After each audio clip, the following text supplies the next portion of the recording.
जलवायु संकट एक गंभीर चुनौती। आज हम एक ऐसे मोड़ पर खड़े हैं जहां प्रकृति हमसे नाराज है। जलवायु परिवर्तन एक वैश्विक संकट बन गया है। यह हमारे ग्रह, हमारे जीवन और हमारे भविष्य के लिए खतरा है। समय आ गया है कि हम इस खतरे को गंभीरता से लें। यह सिर्फ एक पर्यावरणीय मुद्दा नहीं है, बल्कि मानवता के अस्तित्व का सवाल है। हमें एकजुट होकर इस संकट का सामना करना होगा। समय कम है, लेकिन अभी भी उम्मीद बाकी है। हमें तुरंत कदम उठाने होंगे, नहीं तो बहुत देर हो जाएगी। जलवायु परिवर्तन का मतलब है पृथ्वी के तापमान का बढ़ना।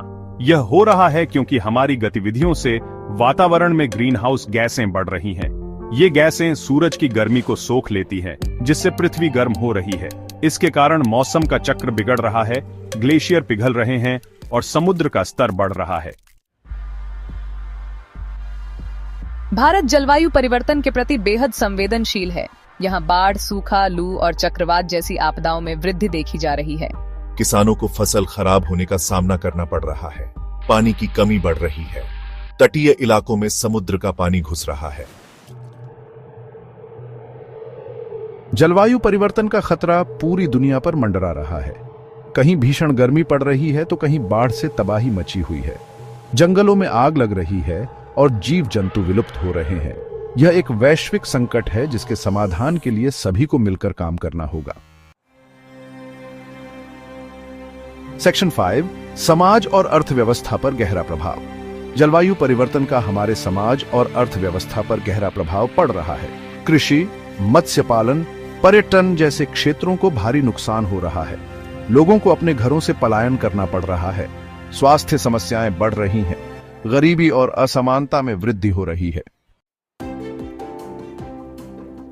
सेक्शन 6, समाधान की राह, नीतियां और कदम। सरकारें और संस्थाएं जलवायु परिवर्तन से निपटने के लिए कई कदम उठा रही हैं। नवीकरणीय ऊर्जा को बढ़ावा दिया जा रहा है। ऊर्जा दक्षता में सुधार किया जा रहा है। वन संरक्षण और वृक्षारोपण पर जोर दिया जा रहा है। अंतर्राष्ट्रीय स्तर पर समझौते किए जा रहे हैं। सेक्शन 7, हम सब की जिम्मेदारी। जलवायु परिवर्तन से निपटने में हम सब की महत्वपूर्ण भूमिका है। हमें ऊर्जा की बचत करनी चाहिए, सार्वजनिक परिवहन का उपयोग करना चाहिए, पानी का संरक्षण करना चाहिए, प्लास्टिक का उपयोग कम करना चाहिए, पेड़ लगाने चाहिए। सेक्शन 8, उम्मीद की किरण, प्रेरणादायक उदाहरण। दुनिया भर में ऐसे कई लोग और संस्थाएं हैं जो जलवायु परिवर्तन से लड़ने के लिए प्रेरणादायक काम कर रहे हैं। कई देशों ने नवीकरणीय ऊर्जा के क्षेत्र में उल्लेखनीय प्रगति की है। कई समुदाय अपने संसाधनों का संरक्षण कर रहे हैं। युवा पीढ़ी इस मुद्दे पर जागरूकता फैला रही है। सेक्शन 9, आशा का दीप जलाए रखें। जलवायु परिवर्तन एक गंभीर चुनौती है, लेकिन हमें उम्मीद नहीं हारनी चाहिए। अगर हम सब मिलकर प्रयास करें तो इस संकट से निपट सकते हैं। हमें अपनी पृथ्वी, अपने भविष्य के लिए एकजुट होना होगा। आइए हम सब मिलकर एक स्वच्छ, स्वस्थ और सुरक्षित दुनिया का निर्माण करें।